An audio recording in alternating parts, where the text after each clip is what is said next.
Good morning. Welcome back to the Broadcast Retirement Network. I'm Jeff Snyder. This is BRN Sunday for Sunday, September 4th, 2022.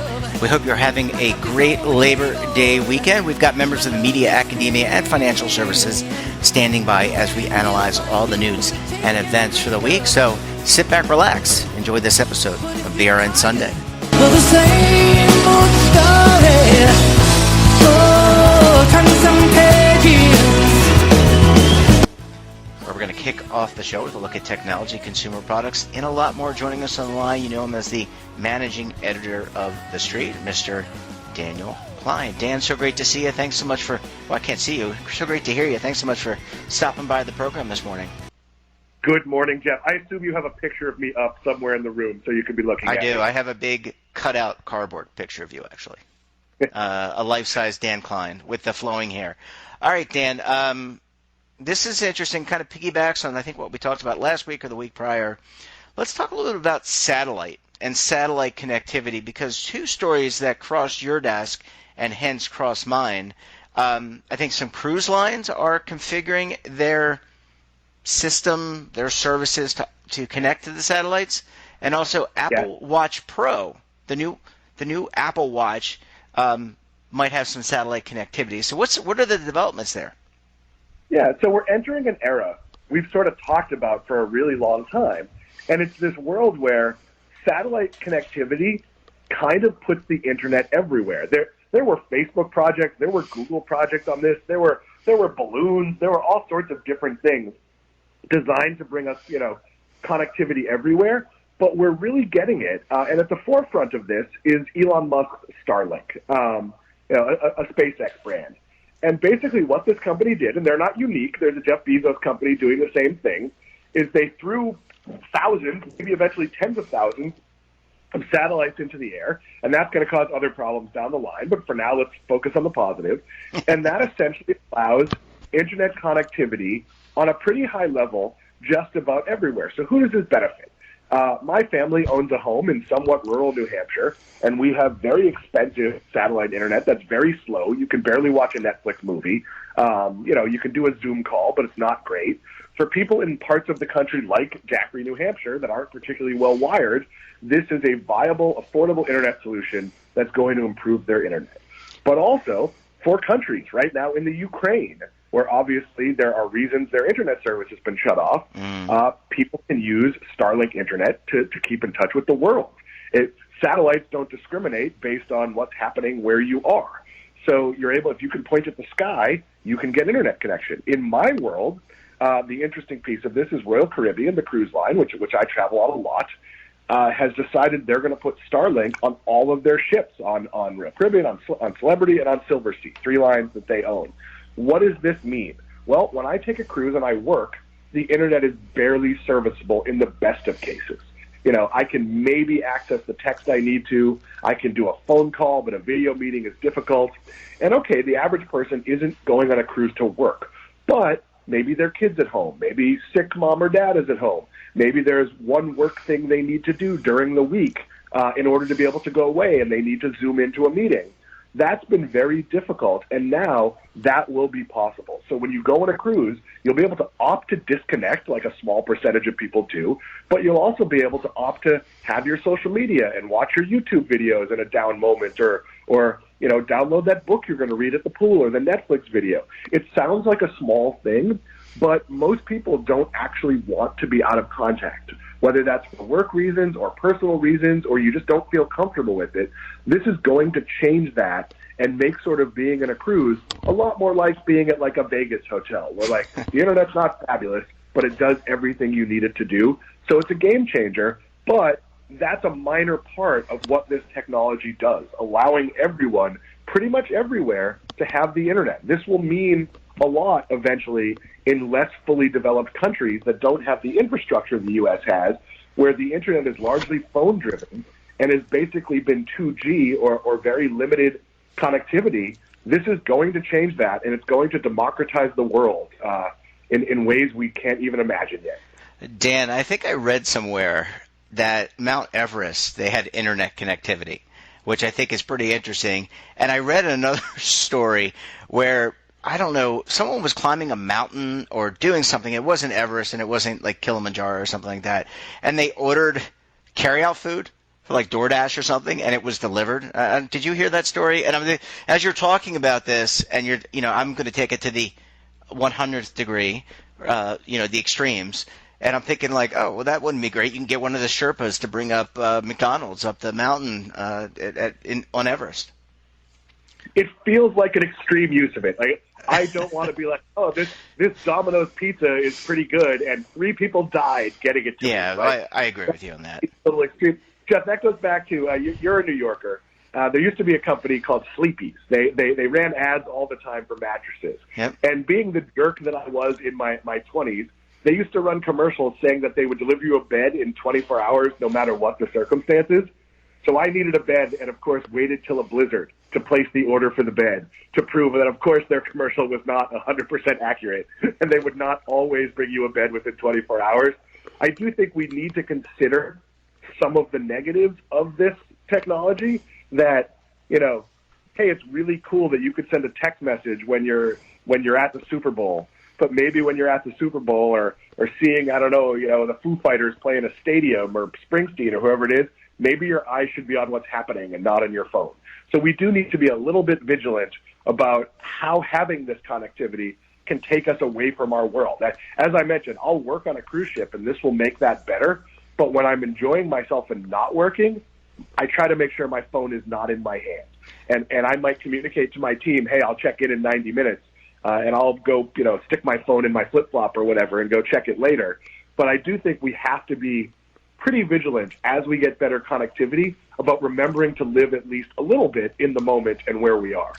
Dan, just to kind of turn to some seriousness about this, I do have a question. I mean, in terms of serviceability, how do you service satellites?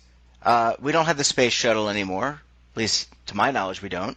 Right now, our astronauts were taking a Soyuz up, which is a Russian-made rocket or capsule, up to the International Space Station. So let's just say hypothetically, you remember when the Hubble didn't work? It was nearsighted, I think, and it couldn't see out into couldn't see those great galaxies that were out there that no one could even anticipate.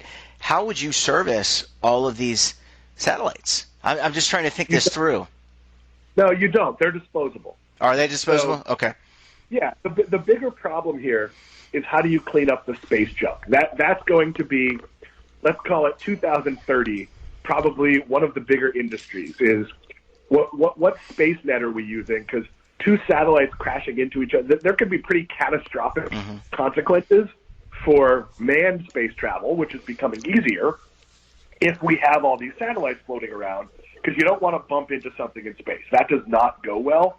But these satellites are a volume game. They're meant to have expiration dates. They're meant to cover for, this one got hit by a piece of an asteroid. It went out. None of that. There's not going to be space repairmen going up there fixing it. Okay. As cool as that job seems, these aren't unique assets like the Hubble. These are essentially mass-produced technology that's not that complicated. I mean, relatively not that complicated compared to, say, the Hubble telescope. Or the James Webb telescope, which is amazing, by the way. Anyway, go ahead. Yeah, I'm sorry. that we're shooting, thousands of these into space. By privatizing the ability to deliver things to space, we aren't dependent on NASA, and we do have multiple companies that can deliver payloads to space. And as silly as this sounds, that's gone from being something that costs billions of dollars to something that costs maybe even only tens of millions of dollars, depending what you're sending. So we are kind of at an inflection point on getting things into space, and that is definitely going to make things easier as we build out this type of technology. All right, Dan, let's shift gears to the terrestrial, our Earth, a terrestrial conversation. Let's talk about privacy, and technology. But how do kids are going back to school? They went back to school here in North Carolina this week. They're going back in other parts of the country. How do we keep our kids safe using technology? Because not all 4-year-olds, Dan, have an iPhone 14 or 13 or 12 or an iPhone. So how do we keep these kids safe from predators and also people who misuse technology? So obviously you should be monitoring what your kids do on any technology. Schools, in theory, have software that does that. My son had, tablets when he was in school at that age, and there were definitely things he couldn't access on the tablet. But as a parent, I think it's more about the illusion of safety than actual safety. So if you outfit your third grader with a smartwatch, because a third grader is probably not even allowed to have a phone in school, well, you can turn tracking, you can know where your kid is, you can enable a couple of button pushes where if your kid's in trouble, they could send you, some predetermined notes, and you can limit who they can communicate to. But the reality is, the situations we've had in schools with kids in danger probably aren't going to be fixed by kids having technology. Now, as a parent, if your kid has a watch on, do you know if your 8th grader skipped school for the day? Yeah, I guess you do. And then you forgot there was a field trip and your kid didn't actually skip school. But I like being able to track where my son is. I can pull up, and it was one of my conditions of me paying for his phone, I can pull up where his location on my phone, and if he's not where he said he was going to be, I can call him and ask the question. Hey, you're supposed to be at school. Why are you 8 miles away? Well, I'm on a video project, and I'll shoot you a photo of the video team working on something. Okay, that's a good answer. Or if the answer is I don't know, well, then you know your kid is doing something wrong. But if something terrible happens at a school, I'm not sure a bunch of kids having watches is going to fix it. No. So could we put in surveillance equipment? There's lots of things we could do, and there's some political things we're absolutely not touching on in this conversation. But technology is an aid. It's not a solution. Yeah. Well, it's going to be interesting. Again, just kind of piggybacking on the first part of our segment, the satellite technology and this new Apple Watch, and you make the point about, okay, you don't give a 4-year-old an iPhone because that probably wouldn't be appropriate. They can play with it, but they don't know. There's a lot of danger there, but maybe some type of wearable that they can be tracked. Of course, that's, as you pointed out, that's a lot of challenges too, because someone could take off the wearable. I mean, are we going to get to a point, Dan, where they're going to inject, like I do with my 2 cats who I'm looking at right now lovingly that are laying on the floor next to me, they have a chip in them. I mean, you don't foresee that, where we put a chip in our kids up until 18 and then it dissolves? Yeah, I don't think it's so crazy, actually, because look, that gets into all sorts of weird, custody issues and other problems when parents don't get along. But I do think as a parent, we have, you remember, Jeff, you and I would come home from school, and maybe I'd leave, my mom a note, go into so-and-so's. Or maybe I wouldn't even come home from school, and I don't think there was really an expectation that I came home until it was, dark. Mm-hmm. That's a different world than what we live in now. If my son had to stay late from school and was skipping his bus, one, I'd have to pick him up, so he'd have to communicate that to me. My son is no longer at school. He graduated this year. Congratulations. One of the issues my son has now, and it's I don't want to say a failure of technology, but my son works for a popular fast casual Mexican chain, and there's no internet connectivity in the store. So if his shift changes and he needs to stay later or leave earlier, he has to walk a couple of stores over so he can text me. And that sounds like a little thing, but that's the kind of thing where we talked earlier about satellites. Yeah. Well, satellites may soon integrate into Apple Watch. So would it make sense for my son, who has plenty of money because he's working full-time as an 18-year-old and lives in my house, to spend $600 or $700 on an Apple Watch, because then he could type in some predetermined messages saying, hey, I'm ready to go, can you get me soon? Or staying late, pick me up later, whatever it is. That would be a problem solver in his situation. I'm hoping the restaurant solves that by putting in Wi-Fi, but that doesn't seem to be imminent. So there's a lot of little things that technology can fix. There's a lot of places where, like, I had to text a bunch of people yesterday and Slack a bunch of people and just say, hey, I know where I'm going to be between 6 and 7 doesn't have internet service. So I'm just going to be a void. And I'm someone who normally communicates like pretty regularly. And if I had a watch that had satellite connectivity, I could tell my second in command or the people on my team, hey, if there's something really important, text me, code red, and I'll go find internet connectivity and get in touch with you. Like, look, I remember the days, Jeff, when I had a beeper and had to pull off and find a hotel, to call into the office. So we've obviously made a lot of progress, but we're seeing uses for this. There are a lot of benefits of people being in touch. It is a lot easier, given how much I travel, to pretty much be able to talk to my wife wherever I happen to be in the world, which would have been really difficult even like 5 or 6 years ago. So we're seeing a lot of progress. We just need to guard against some of the misuse of this. Yep, absolutely. Well, Dan, we're going to have to leave it there. I want to wish you a wonderful Labor Day, and we will pick up the conversation with you next week, my friend. Take care. Enjoy the weekend. We'll talk to you soon. I'll talk to you later, Jeff. Thank you. Bye-bye. Welcome back, and we're going to close out the show with a look at what is happening on Capitol Hill and around the country when it comes to legislation, regulation, litigation around retirement savings and a lot more. Joining us on the line to help break it down, and they're doing this on their Labor Day weekend. All of our guests are David Levine, Kevin Walsh. You know them as the Legal Eagles, but they're also principals with Groom Law Group. That's an employee benefits law firm based in Washington, D.C. Kevin, David, thanks so much for joining us on the program this morning.